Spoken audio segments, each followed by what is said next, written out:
seja bem-vindo à terceira temporada do M3BS Talks Unidas, o podcast oficial do 27º Congresso Internacional da Unidas, que esse ano está sendo realizado em Florianópolis, Santa Catarina, e tem como tema inovação impulsionando o propósito das autogestões. E, tradicionalmente, a gente está aqui para mais uma série de conversas e agora eu vou receber o Luiz Borrosino, sócio do M3BS Advogados, especialista na área trabalhista. E, Luiz, eu quero abrir essa conversa aqui já te dando o tema da vez. A grande discussão que acontece no país sobre a mudança do regime de escala de trabalho de 6x1 para um 4x3 ou 5x2 ou o que seja. Queria que você falasse um pouco sobre, enfim, a lei que determina como é hoje e como uma mudança dessa que está se discutindo tem impactos dentro da saúde, do setor de saúde como um todo. Seja muito bem-vindo. Olá, Núbia. Olá a todos que nos escutam aqui nesse podcast. É um prazer estar aqui de novo com vocês. E nesse evento muito bom, né? Muito grandioso, como sempre. E a gente está aqui falando dessa questão que ganhou uma repercussão enorme na imprensa, né, nas últimas semanas, embora esse projeto tenha sido apresentado em janeiro, agora que ele ganhou toda essa repercussão, né, por conta da internet, de muitas discussões, e é um projeto assim super inovador que vem com base em outros países, né, sempre se espelhando em países de primeiro mundo, o que, assim, de certa forma está correto, até porque a gente não pode se espelhar no que é pior, sempre no que é melhor. Tem que tentar sempre evoluir, mas, né? Claro que a gente precisa também sempre tentar adequar e equilibrar as relações, ver se a nossa economia é igual ou minimamente parecida com a dos outros países, até para ver se a gente pode ou não fazer algo parecido com isso. O projeto ele foi feito, assim, ele foi apresentado sem qualquer tipo de estudo. Né? A primeira crítica, com todo respeito, mas a própria deputada falou, eu fiz uma provocação ao Congresso, eu não fiz um estudo aprofundado, o que vai ser, evidentemente, feito agora.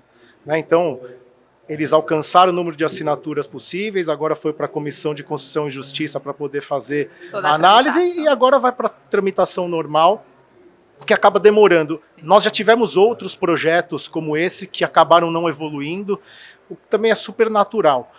Hoje em dia, como que funciona? Hoje em dia a gente tem a lei que fala de 44 horas semanais, tá? Então, e 8 horas diárias.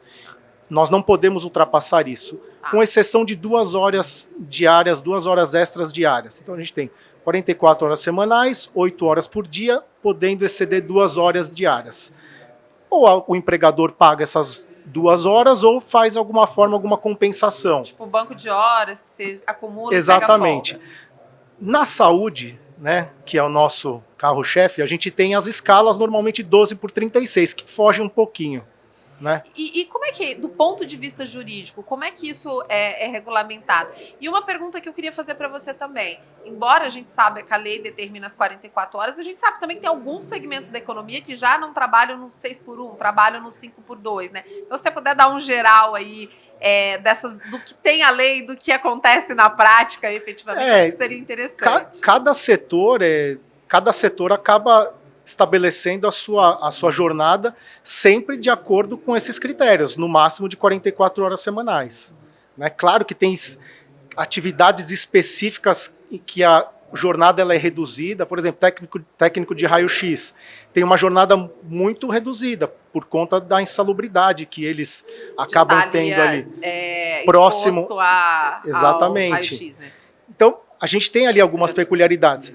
Agora, no ramo da saúde, por conta dessas peculiaridades, normalmente enfermeiros, médicos, eles fazem plantões.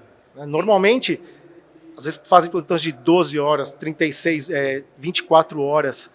Essa jornada proposta pela deputada é completamente inviável no ramo da saúde. É completamente inviável. Porque seriam 36 horas, né, semanais. Ela fala 4x3. Ou seja, você trabalha até quinta-feira e você folga sexta, sábado e domingo. Então, acaba sendo assim, completamente inviável em determinados tipos de trabalhos. Segurança, saúde, hotelaria, o que faz com que ou as empresas recontratem mais pessoas por valores muito menores, ou de fato não se sustente, né? Não vão aguentar.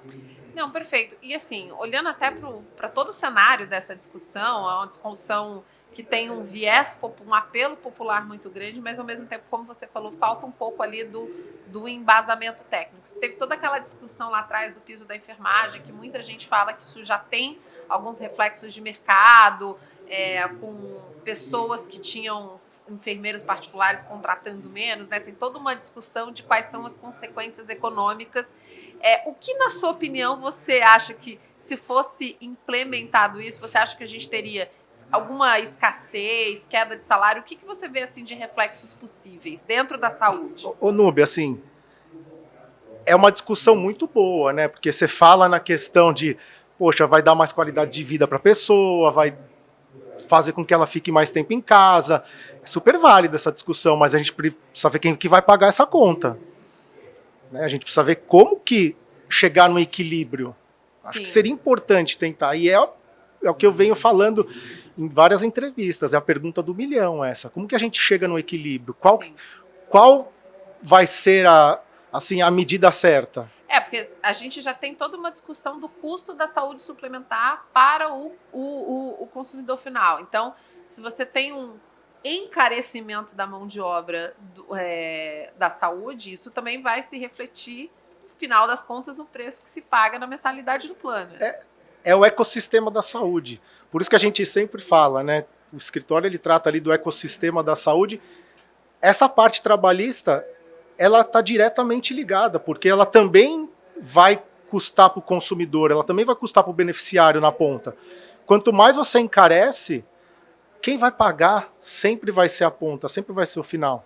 Então não tem o que a gente fazer. Não tem realmente almoço grátis, né? Não. Agora, mudando um pouquinho aqui de assunto, o M3BS lançou esse ano o livro O Aprimoramento do Ecossistema de Saúde Brasileiro, que traz toda uma coletânea de artigos com diferentes personalidades e autoridades da saúde suplementar e da saúde como um todo, falando sobre os desafios para a gente ter um sistema de saúde com maior eficiência, que realmente entregue saúde. E o tema do seu artigo no livro é a questão da aplicação da inteligência artificial para prevenir e reduzir demandas judiciais.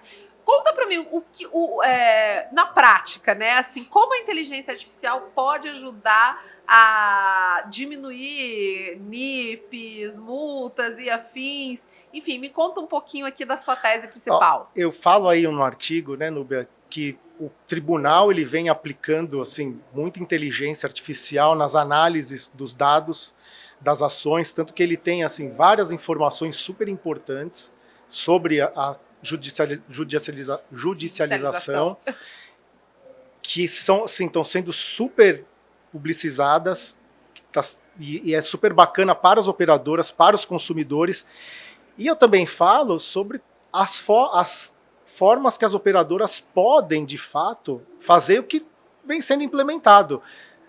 A redução nas questões de análise de dados, as questões de prevenção, questão assim, tudo que previne, tudo que você analisa previamente, tudo que você consegue implementar, ele vai te reduzir custo, ele vai te fazer uma análise prévia, ele vai te trazer um benefício não só para o beneficiário, mas também para a operadora, né, em termos econômicos.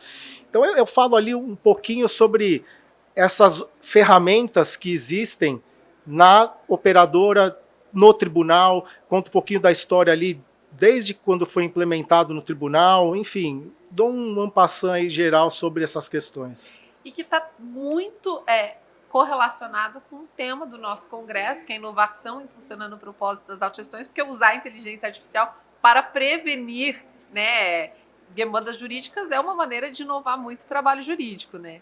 Bastante. É muito difícil a gente poder prevenir as demandas judiciais. Eu não digo difícil, né? Mas acaba sendo assim uma questão, uma tarefa árdua, porque todo mundo tem o direito de reclamar. Sim. Muitos clientes nos perguntam, falam, poxa, como que a gente pode evitar com que ele reclame, com que ele judicialize a questão? Não tem o que a gente fazer. O que nós recomendamos sempre para a empresa é que ela ela tenha todos os documentos, que ela tenha ali em mãos o máximo possível de precaução, tudo que ela tenha tudo que possa para poder se defender, para poder se precaver diante de uma ação judicial.